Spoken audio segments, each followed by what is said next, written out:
সাথী ও বন্ধুগণ, আজ দীর্ঘ 17 বছর সংগ্রামের অবসান ঘটেছে। আমরা এই 17 বছর নির্যাতন, নিপীড়ন, হত্যা, গুম, খুন, মামলা সব কিছু নির্যাতন সহ্য করেছি। এখনো আমাদের সংগ্রাম শেষ হয়নি, এখনো বহু পথ বাকি আছে।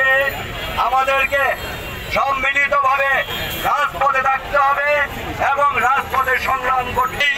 বিক্ষোভ মিছিলে 9 নম্বর ওয়ার্ড, 10 নম্বর ওয়ার্ড, ছাত্র দল, যুব দল, কৃষক দল, তাঁতি দল এবং দারুসালাম থানার সর্বস্তরের নেতাকর্মী বৃন্দ সবাইকে দারুসালামের পক্ষ থেকে, থানার পক্ষ থেকে রক্তিম শুভেচ্ছা, সংগ্রামী শুভেচ্ছা জানাই। এবং তার সঙ্গে আজকের যে বিক্ষোভ মিছিল হয়েছে, আমাদের সংগ্রামী নেতা মোস্তফা জকরুল পাশা বাবেলের নেতৃত্বে আমরা যেন সামনের যে কর্মসূচিগুলি আছে সেগুলি যেন আমরা পালন করতে পারি, এই বলে আমি আমার বক্তব্য শেষ করলাম।